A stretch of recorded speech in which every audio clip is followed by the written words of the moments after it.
doctor Sergio Andrés Cabrales Arévalo es ingeniero industrial de la Universidad de los Andes, magíster en Ingeniería Industrial y PhD en Administración de esta misma universidad. Es integrante del Grupo de Investigación en Finanzas y Economía Financiera, experto en modelos cuantitativos y optimización. En su desarrollo profesional ha actuado como catedrático, investigador y consultor en temas de energía y petróleo para las empresas más importantes del país, como Equinor Energy Limited, Transportadora de Gas Internacional, Ecopetrol, BP, entre otros. Entre sus reconocimientos se encuentra el premio a la mejor práctica en análisis de decisión otorgado por la Sociedad de Investigación de Operaciones y Ciencias Administrativas, otorgado por Infons, en su reunión anual en San Francisco en el año 2005. Le damos la bienvenida al doctor Sergio Cabrales. Un gusto estar aquí, compartir un poco de mi trabajo con ustedes.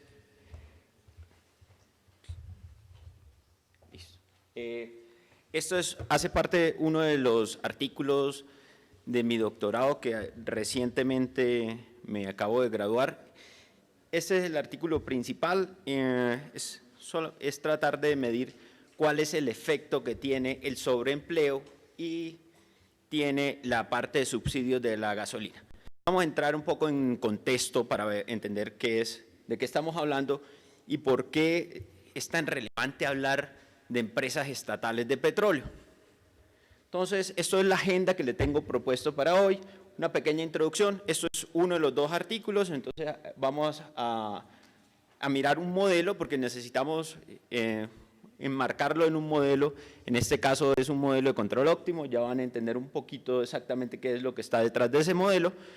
Vamos a ver cuáles son los efectos de una manera un poco teórica y por último vamos a hacer una aplicación muy importante y que pues todos nos va a interesar y es, bueno, ¿qué pasaría con estos efectos del sobreempleo y el subsidio de la gasolina en el caso colombiano, específicamente en el caso de Ecopetrol? Entonces, primero necesitamos una parte de contexto mundial sobre esto. Entonces, tenemos por un lado qué es lo que está pasando. Tenemos dos periodos de tiempo. Entonces, ¿qué pasaba en la industria petrolera en 1970?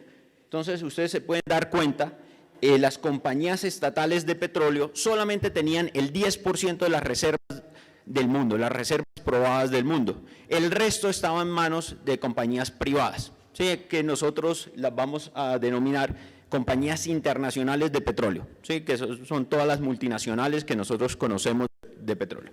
Eso era lo que estaba pasando en 1970.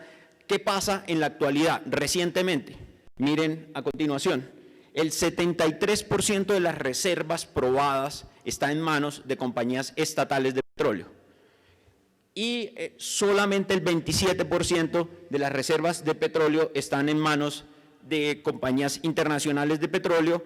Para el caso de gas no es muy diferente, el 63% de las empresas, el 63% de las reservas está en manos de compañías estatales de petróleo y el restante 37% en compañías internacionales de petróleo. Entonces, se podrán imaginar todo ese cambio, digamos, hay un cambio en los años 70 por todas las nacionalizaciones de empresas privadas y de recursos, lo cual generó este cambio.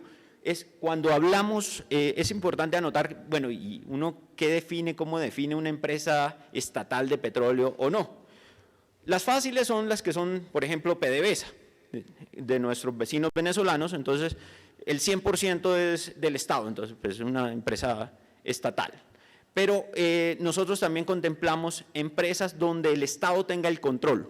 El control puede ser mayoría accionaria, o sea, en el caso, por ejemplo, de Ecopetrol puntualmente, el 89.9% de las acciones es del Estado, entonces tiene el control. Por otro caso, solamente hay un caso a nivel mundial que es donde están por estatutos y es Petrobras. Petrobras, el gobierno brasilero no es el dueño de todas las, dueño mayoritario de las acciones, pero sí tiene el control, ¿sí? Entonces, esas empresas donde tienen el control, pues esas las vamos a denominar compañías estatales. ¿Qué pasa con la producción? Entonces, miren, solamente estábamos hablando de reservas, pero hay que también hablar en la parte de producción. Por un lado tenemos que el 61% de la producción de petróleo está en manos de compañías estatales de petróleo y el 52% de la producción de gas. Esto, estamos hablando del super commodity. Esto, ustedes si leen las últimas noticias de las últimas semanas, la relevancia del petróleo a nivel mundial es extremadamente. La geopolítica es una de las cosas que afecta mucho los precios del petróleo y por eso ustedes ven la gran volatilidad que tiene, solamente para darle como un contexto y uno dice, bueno, ¿de cuántas cifras estamos hablando? Esto, pues uno le dice en super commodity y uno dice, bueno, ¿eso qué es? Estamos hablando de más de 90 millones de barriles al día. Multipliquen eso, si quieren hacer los cálculos fáciles, por $50 y verán que les da bastantes ceros en millones de dólares, ¿no? Eso es lo que estamos hablando de lo que se transa al día. ¿Sí? Entonces, por eso lo denominamos un super commodity, ¿no? Pongamos el caso a Colombia. Uno dice, bueno, y hablan mucho de la afectación que puede tener los precios del petróleo en Colombia, pero bueno, en la realidad, ¿qué tanto dependemos del precio del petróleo? Yo me atrevería a decir que no somos un país petrolero, no lo somos porque solamente el PIB, la industria petrolera representa menos del 100%, o sea, no es, pero sí dependemos del petróleo, ¿sí? ¿Por qué digo esto? Miren lo siguiente. Miren, estos son los ingresos de las cuentas corrientes a la nación. Estamos hablando en billones de dólares, en miles de millones de dólares. Entonces, miren, antes del 2010 podrían solamente alcanzar unos 8.000 millones de dólares. En los últimos años, del 2011 al 2013, estamos hablando de más de 16.000 millones de dólares. Si ustedes lo comparan con el presupuesto descontando la deuda, estamos hablando de que esta industria paga el 20% del presupuesto de la nación. Bueno, entonces ya está un poco toda la parte del contexto. Vamos a empezar un poco ya el formalismo académico en esto y vamos aquí tengo una muestra de 61 compañías a nivel mundial y vamos a comparar, pues a hacer una tablita de comparación muy básica de desempeño sobre las compañías estatales y las compañías privadas. Entonces, de resaltar, por ejemplo, en mi muestra, que solamente cubre estos años, 61 compañías, esto tiene, de una vez antes de entrar como en este detalle, esto tiene una cantidad de problemas para obtener la información. Básicamente, las compañías que están listadas en bolsa, que son compañías privadas, pues la información es pues, asequible, relativamente fácil y ya. Una compañía totalmente estatal no tiene ninguna rendición de cuentas, puede rendirle cuenta al gobierno, pero pues no hay nada público, entonces la información es bien compleja en esto, pero también eso resulta bien interesante dado la relevancia y el control lo tienen sobre ellas. Entonces, miren lo siguiente. Las reservas, al menos en nuestra muestra, nos dan que el 86% están en manos en compañías estatales de petróleo, solamente el 13%. La producción, como veíamos anteriormente, también está en poder de las compañías estatales. Una de las cosas, que eso es de una vez una de las cosas que nos preocupa mucho en Colombia es la vida de la reserva. Básicamente la vida de la reserva es cuántos años podemos mantener la producción. Las compañías estatales, el resto de compañías estatales tienen un promedio de 30 años. Las compañías privadas solamente 15 años. Y ahora vamos a entrar en dos estadísticas bien interesantes. ¿Cuánto dinero generan? ¿Cuántos son los ingresos brutos que tienen las compañías estatales de petróleo en promedio durante este periodo de análisis? ¿Y cuántos tienen las compañías privadas? Miren, los ingresos, que son el número de barriles por el precio que se venden, son inferiores en las compañías estatales de petróleo. Entonces, uno se pregunta acá, bueno, ¿cómo así? Usted me está diciendo que producen el 62%, pero generan menos ingresos. Bueno, ¿por qué? Entonces, digamos, hay una cantidad de razones y una de las razones es que las compañías estatales, por ejemplo, lo venden a un precio inferior, sobre todo el precio doméstico, que eso es el que lo vamos a denominar, el precio interno. Subsidian la gasolina, básicamente. Otra de las cosas que uno podría llamar la atención, bueno, ¿cuánto produce un empleado? O sea, si uno quiere como tener una medida relativa de la eficiencia, uno diría, bueno, ¿cuántos ingresos produce un empleado? Entonces uno se da cuenta que es muy inferior en el caso de compañías estatales de petróleo. Aquí también hay un marco teórico para explicar por qué existen incentivos y por qué existen sobreempleo y por qué existe subsidio del precio de los combustibles.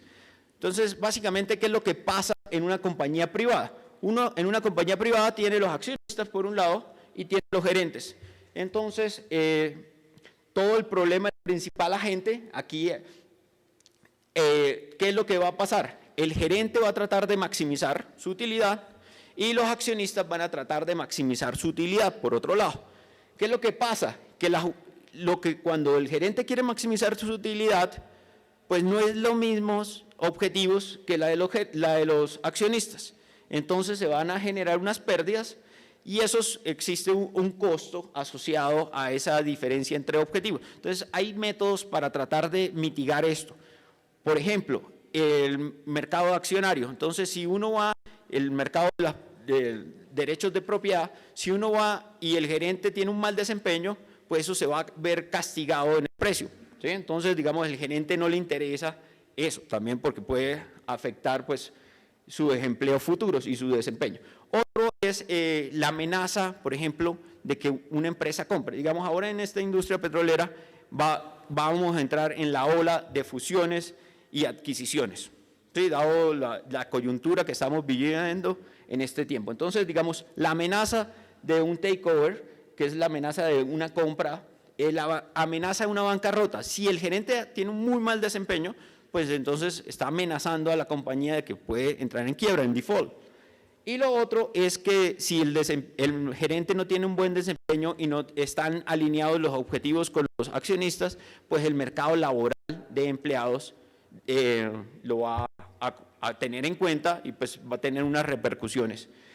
Pero eso no pasa en las empresas públicas. Entonces, ¿qué pasa en las empresas públicas? En las empresas públicas, lo que se denomina en esta teoría de principal agente, ¿quién es el principal y quién es el agente? Se van a dividir esa relación en dos. Entonces vamos a ver que el principal en una de las relaciones van a ser los políticos, porque los políticos son los que son los principales frente a los gerentes de las compañías, en este caso son compañías estatales de petróleo. Aquí no vamos a tener los mismos mecanismos. Si es totalmente pública, pues no va a haber un mercado de propiedad donde se puedan vender acciones de una compañía estatal. Entonces, ¿qué es lo que vamos a tener? ¿Qué mecanismos vamos a tener? Pues un mercado laboral de la gente pública y vamos a tener son organismos de control, ¿sí? Entonces, Contraloría, Fiscalía, Procuraduría, todos esos organismos de control son los que tratan de hacer que el gerente pues tenga los mismos objetivos, se alineen los objetivos con los políticos. Pero además existe otra relación. Nosotros escogemos los políticos, entonces también tenemos una relación donde el agente va a ser los políticos y el principal, que al final todos somos los que terminamos siendo los dueños de esas compañías públicas, pues somos el principal frente a esos políticos. Entonces, digamos, hay un método, si nosotros nos vemos mal representados por los políticos, deberíamos castigarlos, por llamarlo de esa manera, en las elecciones, no volverlos a elegir, básicamente, ¿sí? O que ellos vieran que eso puede afectar en sus próximas elecciones. Y lo otro es que hay pues, también organismos de control que ya habíamos hablado. Pero miren algo bien interesante acá, aparece una flecha diferente. ¿Qué es lo que pasa? Los políticos, para aumentar su rédito político, pueden hacer que los gerentes de las compañías estatales tengan objetivos diferentes al de maximizar la utilidad, que es el objetivo que se asume para las compañías privadas. Entonces pueden tener esos objetivos diferentes. Por ejemplo, el objetivo de tener un sobreempleo. Sobreempleo, si ustedes necesitan 100 empleados para producir, usted va a tener 500. ¿Sí? Entonces, digamos, eso termina generando un sobrecosto. Y la otra parte es que usted puede vender gasolina a un bajo costo, en el cual el político va a tener un rédito político. Básicamente va a aumentar su poder político.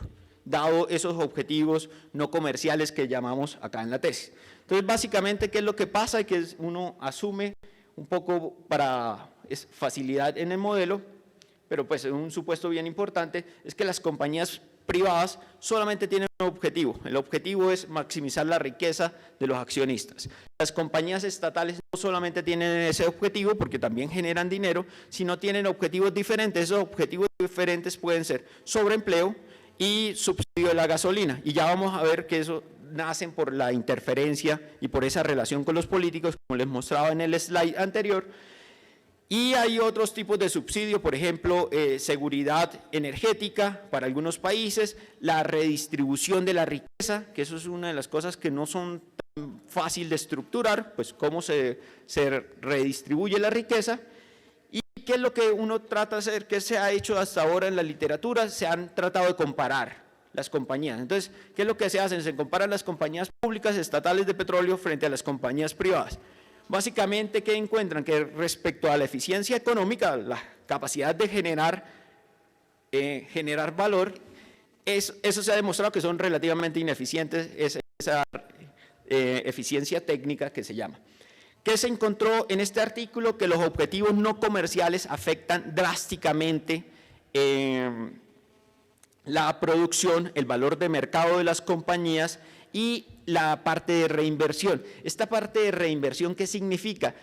Las compañías petroleras tienen que destinar parte de sus utilidades a exploración y a la parte de recobro mejorado. Principalmente esos son dos grandes rubros para este tipo de compañías y se ven afectados. Y si se ven afectados este tipo de reinversiones, también se va a ver afectado todo el desempeño futuro de la compañía.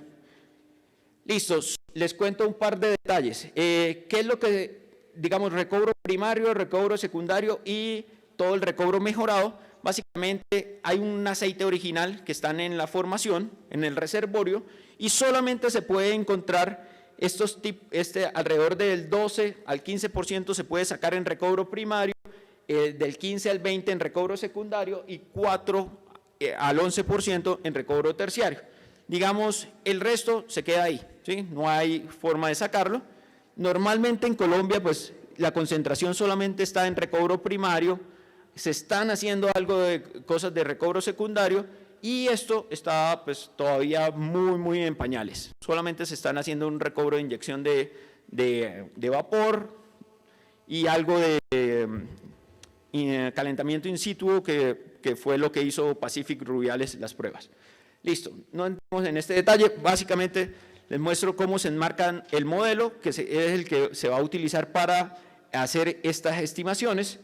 Todas las utilidades de una compañía privada, ¿dónde van a ser dirigidas? Uno, a los accionistas, otros al Estado, que tiene que pagar dividendos, tiene que pagar regalías, y una parte se reinvierte en exploración y en recobro mejorado, lo cual esas inversiones en recobro mejorado y en exploración van a terminar generando nuevas reservas y así aumentando la vida de la compañía y aumentando las reservas. Y también las compañías pues tienen unas reservas iniciales. Uno se pregunta, bueno, listo, si solamente vamos a analizar el problema desde el punto de vista de los accionistas, si desde el punto de vista de accionistas, ¿uno qué es lo que quiere hacer? Pues lo que quiere hacer es maximizar la tasa de dividendos, básicamente los dividendos que me van a pagar durante el periodo de tiempo donde yo soy accionista. Eso es lo que está representando la primera. Y también cuando, por ejemplo, se acaban los contratos, uno puede tener un valor de salvamento. Ese valor de salvamento, ¿de qué va a depender? De la cantidad de dinero que uno tenga y también de la cantidad de reservas. Digamos, en este negocio uno puede vender las reservas que tenga probadas en el subsuelo sin ni siquiera haberlas producido, sacado. ¿De qué dependen los cambios de las reservas? Entonces, como veíamos, las reservas van a disminuir, ¿con qué? Pues con la producción que voy a tener, y van a aumentar por un lado por la exploración y otro lado por el recobro mejorado, como veíamos en la gráfica acá. Entonces, ¿cómo se modeló la parte de exploración? Se utilizó el modelo propuesto por Pinday 78, el cual básicamente depende de cuánto dinero le invertamos y depende de cuánto haya sido la exploración anterior. Si hemos sido muy intensivos en exploración, cada vez es más difícil esto. La parte de recobro pues va a depender del dinero que se invierta, del dinero acumulado que se invierta y de las reservas. Y esto es como el dinero pues de las utilidades y del dividendo que se paga. Voy a ir de una vez, ya que me queda muy poco tiempo. Entonces, ¿qué pasa en Ecopetrol? Entonces, aplicamos nuestro modelo, ahí está, pues lo pueden ver el resto, si les interesa el resto de presentación sobre el modelo. ¿Qué pasa con la exploración? Entonces, miren lo siguiente, aquí están los niveles de sobreempleo. Entonces, por ejemplo, ¿qué pasa si no hay sobreempleo? Esto debería ser la inversión anual en exploración que se debería hacer. Entonces, después del 8º año se debería hacer la máxima exploración. ¿Qué pasa si empieza a aumentar el sobreempleo, los sobrecostos? Miren que llega un momento donde ya no se debe hacer ningún tipo de exploración porque ya no es viable económicamente. Lo mismo va a pasar con la parte de recobro mejorado. Por ejemplo, si el sobrecosto llega al 80%, pues iría a ser cero, y eso termina afectando la producción. Miren lo siguiente, si hacemos las recomendaciones, lo óptimo, nosotros tendríamos 12 años de producción al máximo. Después de 12 años no tendríamos reservas para mantener esos niveles actuales de producción, pero ¿qué pasa si hay sobreempleo? Puede llegar, por ejemplo, si hay 100% sobreempleo y sobrecostos, donde es mejor dejar el petróleo debajo de la tierra, ¿sí? Esto es lo que pasa con el valor de mercado, miren cómo decae, y lo mismo pasa con el subsidio del combustible. Entonces, si aumenta el subsidio del combustible, se va a ver afectado todo estas reinversiones, como ven acá en la parte de recobro mejorado, y en la parte de producción también. Básicamente, si llegamos a, por ejemplo, muchas personas solicitan el subsidio de la gasolina, que se quejan de la gasolina es muy cara, que ya podemos discutir sobre ese tema. Uno podría decir, ¿sabe qué? Lo mejor es saque lo que tiene y ya. Esto es, por ejemplo, estos escenarios, los dos últimos, cuando hay mucho subsidio de la gasolina, solamente saque lo que haya, pero no haga nada adicional. Esto es lo que pasa con el valor de mercado. Y listo, estas son como las posibles combinaciones que pueden afectar todo el valor de mercado.